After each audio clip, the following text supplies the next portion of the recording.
What is going on, guys? It is Wrestlelamia here, back with some more news. Join us now as we look at the wildest news stories and rumors you need to know, including Kenny Omega shows up in two promotions at the same time, pulling a Rick Rude. That time, Kevin Owens broke down backstage after receiving an awful gimmick idea. And thank God it never happened. AEW turned down this WWE wrestler twice. WWE is going to have a lesbian story again, the great Khali's emotional message to Rey Mysterio, and much more. Be sure to subscribe and hit that notification bell for daily wrestling videos and follow us on Facebook for exclusive lists. I also have a third channel, so check that out as well. It's 99% non-wrestling.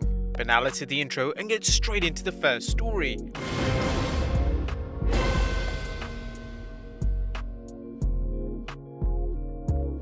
Our first story looks at Kenny Omega showing up in AAA and IMPACT simultaneously.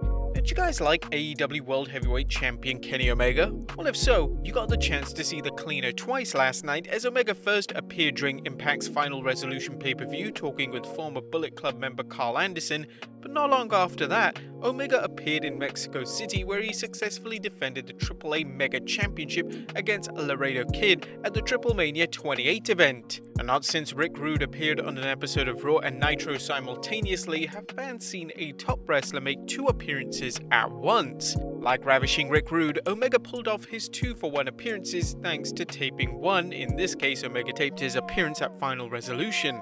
With rumors of Anderson and Gallows working at least one match in AEW, could fans expect an unofficial Bullet Club reunion with Omega, Anderson and Gallows? If so, what of AEW stars Cody, the Young Bucks and Brandy Rhodes, who were also part of the Japanese supergroup?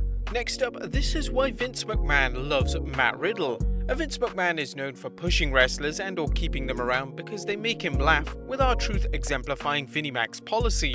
Another such wrestler is actually Matt Riddle, who Dave Meltzer explained knows how to make Vince McMahon laugh. He mentioned Vince McMahon thinks Matt Riddle is funny in his own weird way, so Vince likes the guy. I don't know if he wants to push him to the main event, but he likes him on TV doing this stuff.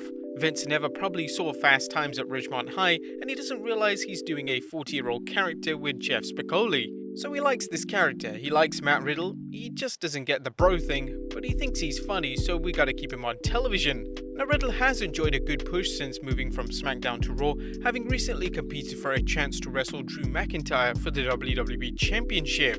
Riddle's team with Jeff Hardy as the Hardy Bros could be another good sign for the Ultimate Bros WWE career. Next up, WWE is planning a lesbian storyline. The WWE's fondness for abandoning storylines is well known, Raw Underground being a recent example, but according to Lana, fans may see the WWE revisit the short-lived angle where Liv Morgan teased a lesbian relationship with Raw's ravishing Russian.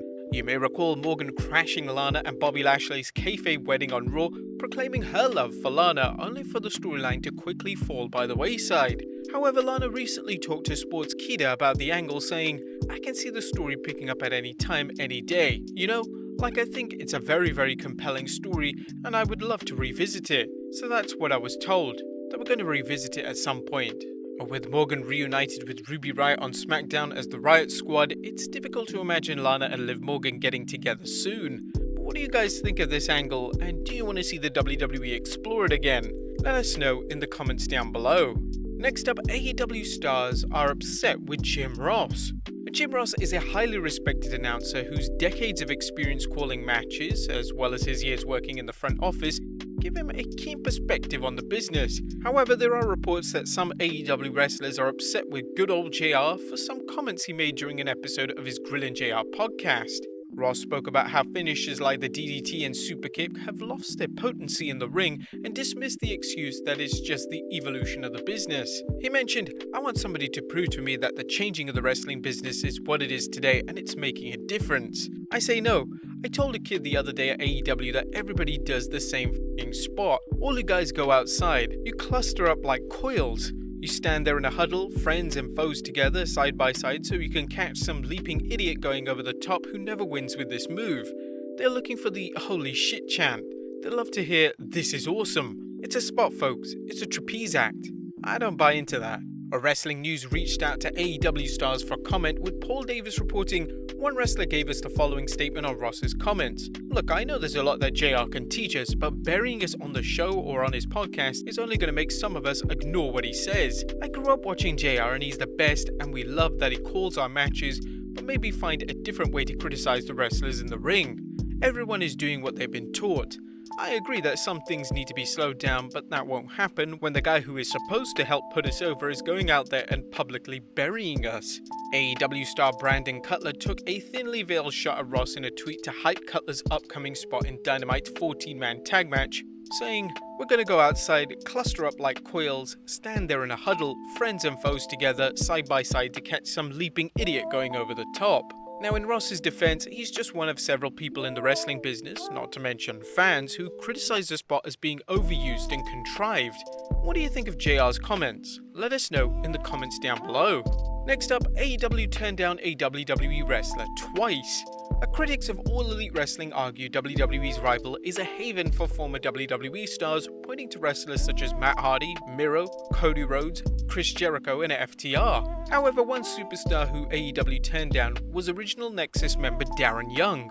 He tweeted about his situation saying, "I get asked a lot why not AEW. Well, I tried and I was told, nope, not once, but twice. Besides, AEW wasn't my end goal, it's always been New Japan Pro Wrestling.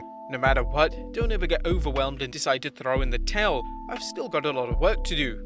Although AEW rejected him twice, things eventually paid off.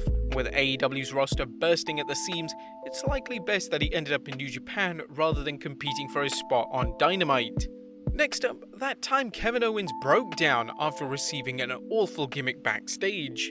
Nick Dinsmore's run in the WWE as Eugene featured him playing a person with special needs who nevertheless possessed incredible talent as a wrestler. Despite fans' early reservations, he pulled a gimmick off admirably, winning the fans' cheers. He later worked in the WWE Performance Center as a coach, with one of his trainees being future Universal Champion Kevin Owens. Speaking with Chris Van Vliet, Dinsmore recalled his chat with Kevin Owens and how KO was shocked he was told what character he'd be playing. So Kevin Owens is sitting ringside because he's just watching the class. I sit down next to him. He said the first time he ever wrestled was for Jacques Rougeau. He kind of acted like somebody else really helped him train him, but for some reason, the first show was Jacques Rougeau. So a couple of days go by, I come back and said, "They got a new character for you. They're going to bring you in as the new Mountie." He was starting to cry. "You can't let them do that." I said, "No, it's going to be great. It's going to be awesome. You're going to have that red thing. They might even bring Jacques in. It's going to be great." He was beginning to panic, and needless to say, it didn't happen. Prospective WWE superstars know that a gimmick can make or break their likelihood of success, so imagine Kevin Owens' reaction when his trainer at the Performance Center told him about an off-the-wall gimmick the WWE had for him. To be honest, even with KO's talent, that would have been a career killer. And finally, the great Khali sends a message to Rey Mysterio. And last but not least, WWE superstar Rey Mysterio recently celebrated his 46th birthday, and the former World Heavyweight Champion, the great Khali, sent an emotional message to Rey via Instagram.